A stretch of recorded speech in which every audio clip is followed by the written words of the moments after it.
बिस्मिल्लाहिर्रहमानिर्रहीम। अस्सलाम वालेकुम। ये आपका अपना डिजिटल प्लेटफॉर्म है। मैं तारिक मतीन हूँ।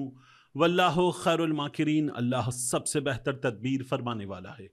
वही बचाएगा मेरे देश को बलाओं से, जो बारिश में शजर से घोंसला गिरने नहीं देता, क्योंकि उसकी तदबीर तमाम तदाबीर की इमाम है। बहुत अहम मामला है। 3 सहाफ़ियों ने, जिनके नाम मुझे मालूम हैं, कुछ ऐसे सहाफ़ियों का जिनको हम कमज़ोर सहाफ़ी कहें। कमज़ोर इसलिए नहीं कि कोई सहाफ़ी कमज़ोर है, बल्कि इसलिए कि वो जो पंजाबी में कहते हैं ना, माड़ा बंदा, जिसकी पसली ना हो, जिसकी आमदनी बहुत थोड़ी हो, उसका हक़ 3 सहाफ़ियों ने मुबैना तौर पर मार लिया है। ये इत्तलात आ रही हैं। इस पूरे मामले की मैं आपके सामने तफ़सीलात रखूँगा, लेकिन सबसे पहले बात करते हैं जो हुआ कौमी असम्बली में। हमने देखा कि कौमी असम्बली में इकबाल आफरीदी और जुनैद अकबर, पाकिस्तान तहरीक इंसाफ के 2 बहुत वोकल लोग, जो इमरान खान के मुखालिफिन को, पार्टी के मुखालिफिन को और इस्टाब्लिशमेंट को बहुत खुलकर ललकारते हैं, दोनों वो आपस में लड़ पड़े। ऐसे लड़ पड़े कि हाथापाई तक नौबत आ गई। गो के बाद में इनकार किया गया, लेकिन ये जो विजुअल्स हैं, ये विजुअल्स कुछ और ही कहानी सुना रहे हैं, ये कुछ और ही बता रहे हैं। तो लड़ाई हो गई, और उस लड़ाई में हुआ ये कि इत्तलात के मुताबिक इकबाल आफरीदी साहब ने पहले कर दी कोरम की निशानदही।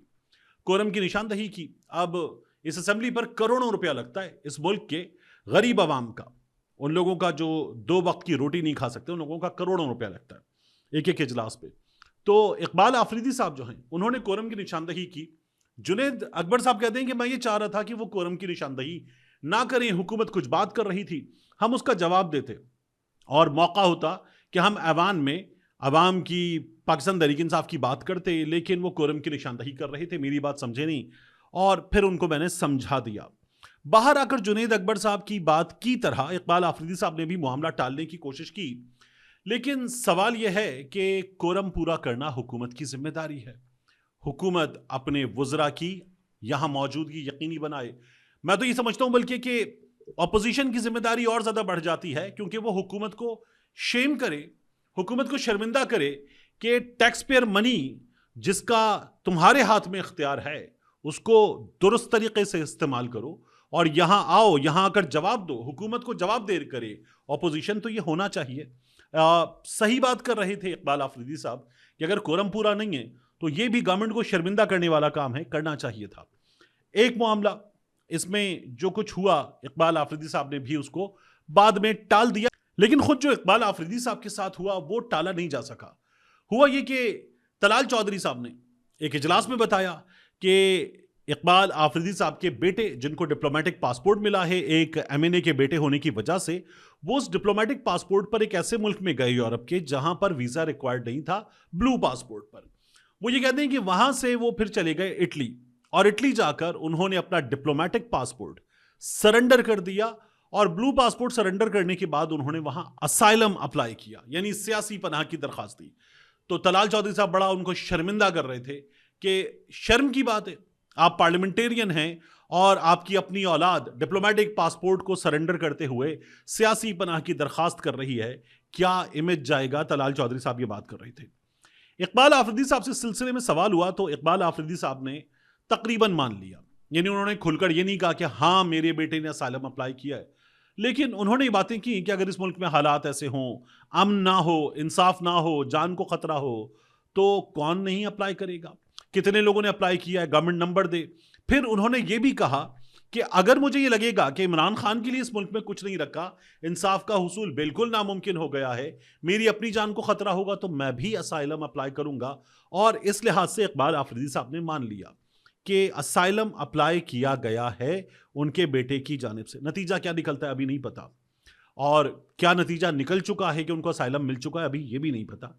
लेकिन तलाल चौधरी साहब जो उनको शर्मिंदा कर रहे थे, उनसे सवाल है कि कहां था रियासत पाकिस्तान के लिए खड़े होने का मामला और शर्मिंदगी की बात, जब इस मुल्क के आज नायब वजीर आजम इसाक डार साहब कुछ वक्त पहले असाइलम अप्लाई कर रहे थे, मुल्क से चले गए थे, और गए भी वजीर आजम के जहाज में थे।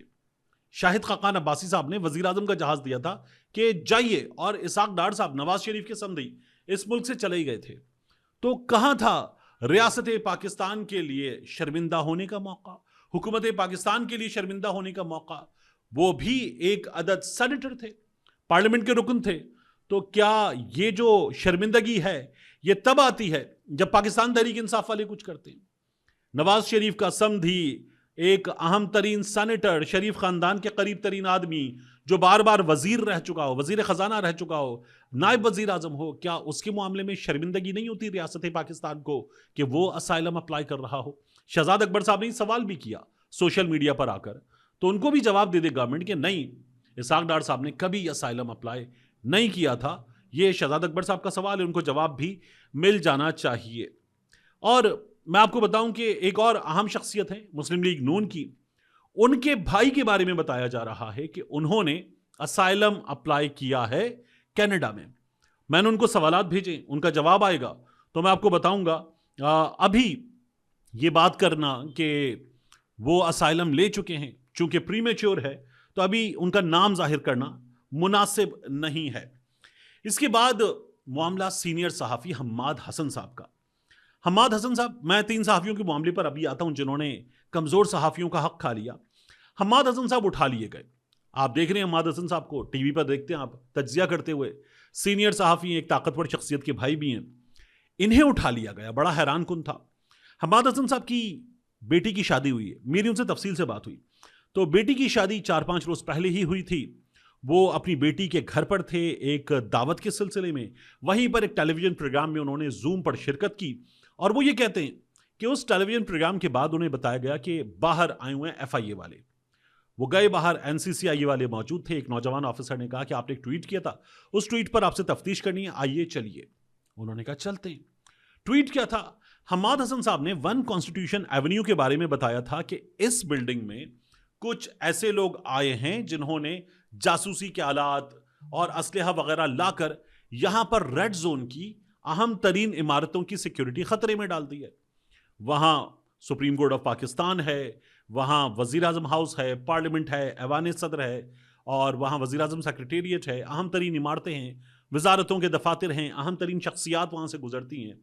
और दुनिया भर में ऐसे वाक़यात हुए हैं कि किसी अहम शख्सियत को कई जगहों पर करीब तरीन जगहों से निशाना भी बनाया गया है।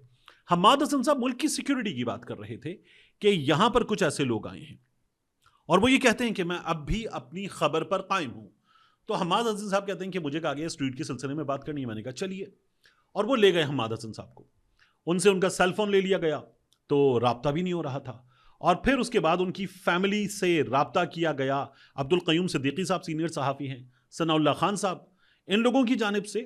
और उनके बेटे ने हम्माद हसन साहब से खुद कहा कि मैं मतीउल्लाह जान अंकल को बता दूं, क्योंकि ये दोनों पुराने दोस्त हैं। और हम्माद हसन साहब बताने लगे कि क्लास फेलोज रह चुके हैं, तो उन्होंने कहा नहीं अभी नहीं बताना। लेकिन अब्दुल क़य्यूम सिद्दीकी साहब ने, सनाउल्लाह खान साहब ने राब्ता किया मोहसिन नकवी साहब से, उनको बताया। वो हैरान हुए मोहसिन नकवी साहब। और मोहसिन नकवी साहब को हैरान तो नहीं होना चाहिए था, उनके नीचे है NCCIA, लेकिन बताया जाता है कि शायद NCCIA वाले जो थे वो ले गए थे। हम्माद हसन साहब कहते हैं कि मुमकिन तौर पर पीछे कोई और हो सकता है। तो मोहसिन नकवी साहब हैरान हुए, लेकिन उन्होंने भी NCCIA ऑफिशियल से राब्ता किया, और हम्माद हसन साहब को ये बताया गया कि नकवी साहब से राब्ता हुआ है, वो कह रहे हैं कि आप जा सकते हैं। उन्होंने कहा मैं तो नहीं जाऊँगा, आप मुझे लेकर आए हैं, अदालत में पेश करेंगे, आपने मुझे गिरफ्तार किया है, तो अब आप मुझे अदालत में पेश करेंगे, मैं नहीं जा रहा। फिर अता तारड़ साहब से रब्ता किया गया। तारड़ साहब और हम्माद हसन साहब दोस्त हैं, तो कहने लगे, तारड़ साहब का फ़ोन आ गया, उन्होंने ऑफिशियल्स के ज़रिए मुझसे रब्ता कर लिया, बात कर ली, और मुझे कहा कि सर ठीक है, मामला देख लेते हैं, आप जाएं, घर जाएं।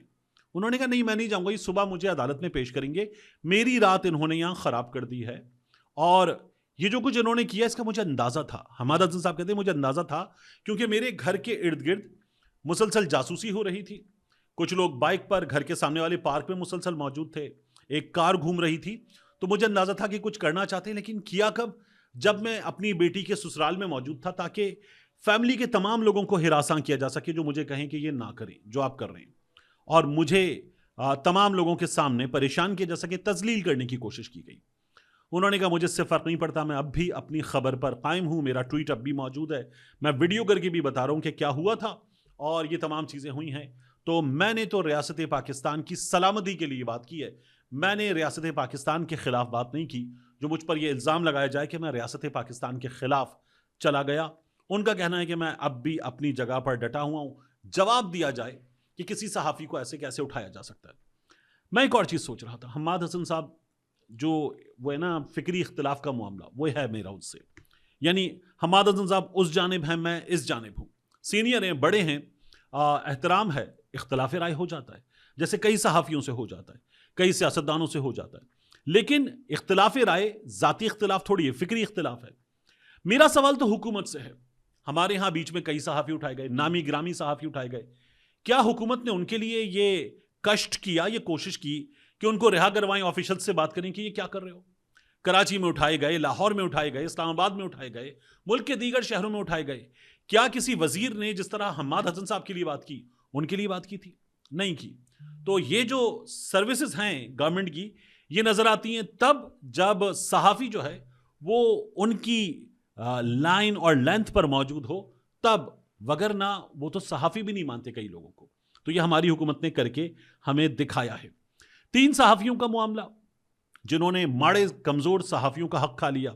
देखिए, मुझे तीनों का नाम मालूम है, मैं उनमें से एक साहब से बड़े अच्छे ताल्लुकात रखता हूँ। मैंने जिनसे अच्छे ताल्लुकात हैं उनको तो सवालात भी भेज दिए हैं कि 3 कैमरामैन जिनको सऊदी अरब की जानिब से खादिमुल हरमैन शरीफैन उनकी जानिब से दावत पर शाही हज पर जाना था, सरकारी खर्च, शाही हज, बेहतर बल्कि बेहतरीन इंतजामात, उस पर उन्हें जाना था। लेकिन उनके नाम निकलवा कर 3 तगड़े सहाफ़ियों ने, जो टेलीविज़न पर आते हैं, प्रोग्राम करते हैं, तज्ज़िये देते हैं और जिनके तज्ज़िये बड़े बड़ों को हिलाते, उन्होंने चैनल मालिकान वगैरह से बात करके उनका ये हक खा लिया है और अपना नाम डलवा दिया है। मैं ऐसे सहाफ़ी कैमरामैन जो मुतासिर हुए हैं उनमें से एक से राब्ता भी कर चुका हूँ, तो ये मेरा राब्ता हो चुका, उसने बता दिया कि ये ज़्यादती हमारे साथ हुई है। लेकिन जिन्होंने की है उनमें से एक साहब को सवालात भेजें, उनका जवाब आएगा तो मैं आपको बताऊंगा कि जवाब क्या है, जवाब नहीं आएगा तो मैं उनको दोबारा याद दिलाऊंगा, और अगर फिर भी वो कुछ नहीं बताएंगे तो फिर मैं आपको उनका नाम भी बताऊंगा कि क्या माजरा है, वो क्या कहते हैं। इस सिलसिले में तफसील के साथ बात होगी। तीनों का नाम मुझे मालूम है, मैं तीनों के साथ स्क्रीन पर थोड़ा बहुत काम, एक के साथ बराए नाम काम, एक साहब के साथ मैं मुनासिब काम कर चुका हूं, और एक साहब से मेरे बड़े अच्छे देरीना दोस्ताना ताल्लुकात हैं। आखिरी चीज, ख्वाजा आसिफ साहब ने असेंबली के फ्लोर पर खड़े होकर ऑपोजिशन को शर्मिंदा किया कि जो ऑपोजिशन वाले हैं ये मार्का हक की तकरीब में नहीं आए, बुलाया गया था फिर भी नहीं आए, ये रियासत पाकिस्तान के लिए इखलास की बात नहीं है। कैसे लोग हैं कि मार्का हक की तकरीब में नहीं आए? मैं भी कहता हूं जाना चाहिए था। मार्का हक की तकरीब रियासत पाकिस्तान की भी तकरीब नहीं है, ये पाकिस्तान के अवाम की तकरीब है। हमने जंग जीती, ठीक है, जाना चाहिए था, बिल्कुल जाएं।